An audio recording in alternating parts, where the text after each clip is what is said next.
Mhm. what are our national interests? How are we going to achieve them with military power, as little as possible, hopefully, political power, focused, and the economy operating alongside them in a joined up way? Well, then you're going to use trade very, very differently. You might use free trade with some to bring people together, and you might have far less with others. You're going to Right. use tariffs. We can see that's And I going was to going to happen. start to interject, but tariffs is like a classic tool in the mercantilist's Of toolkit, right? course. Of course. And you see, if you deal with an economist, and I deal with them all the time, you say tariffs, and immediately their heart starts racing and veins come out on the side of their forehead, and they call it a consumer tax, et cetera, et cetera, et cetera. And God forbid you should ever raise the price of anything. It can't happen. They don't understand what they're used for. They'll say, well, first of all, they'll say at the very least, all they'll do is just redirect trade from A to B. Yeah, that's what they want. That's what they want to do.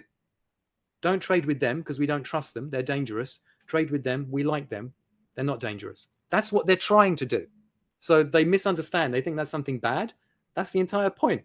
Yeah, Equally, sorry, but let me interject just to make sure I'm grasping what you're saying, because I think I do. But I want to make sure that we're bringing the audience along. Um, sure.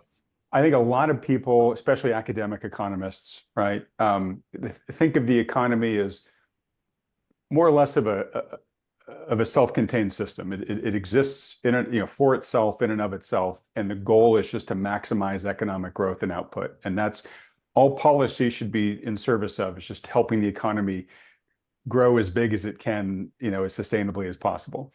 And I think what you're saying is no, the economy is a cog in a much bigger strategy, and they very well may make sacrifices in certain parts of the economy to use other parts of the economy to their advantage. They very well may weaponize parts of the economy to gain a larger strategic goal, right? And then when we talked earlier, you talked about how, hey, going forward, don't be surprised if this kind of bailout, blanket bailout practice that we have right now switches from bailing everybody out to, no, we're gonna starve this part of the economy to really feed this part of the economy, because that's a better way to achieve our overall national goals going forward.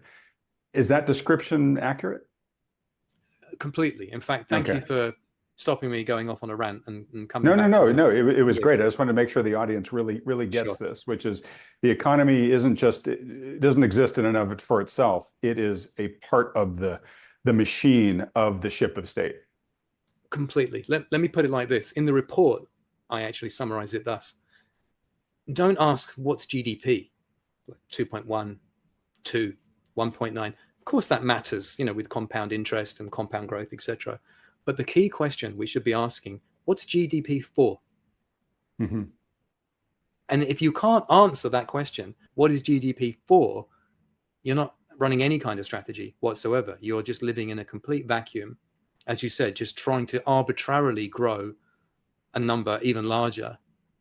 I mean, let's imagine a completely ridiculous example, but you can stretch it in any direction you want.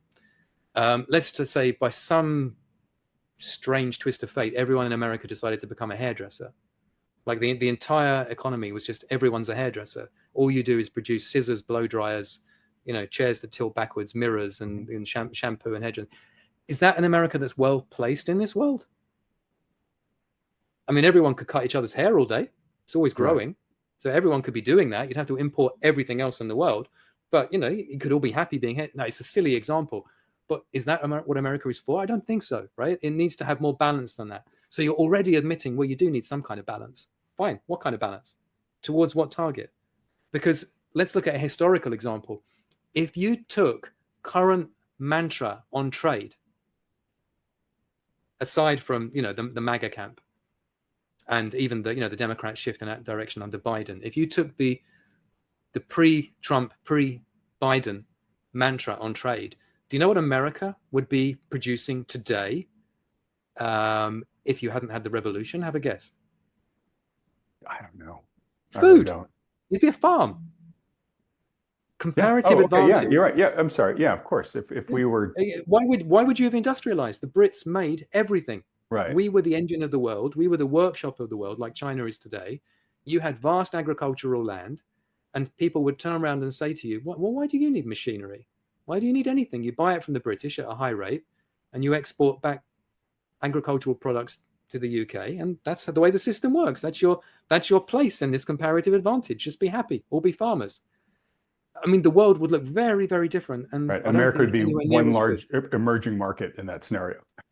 Permanently. Yeah. And equally, you can make the argument, and I have, that if you follow that mantra in a world in which everyone else understands what GDP is for, and you don't, you do become a large farm again. Right. And if you look at the deindustrialization of America, okay, the tech sector aside, that isn't, you know, a lucky exception to the rule. There was a trend back. If you look at American trade data, they were clear. Up until relatively recently, America was re-emerging as a primary exporter of commodities rather than anything else. So you were going back to being rocks in the ground and farm products. You can do far more than that.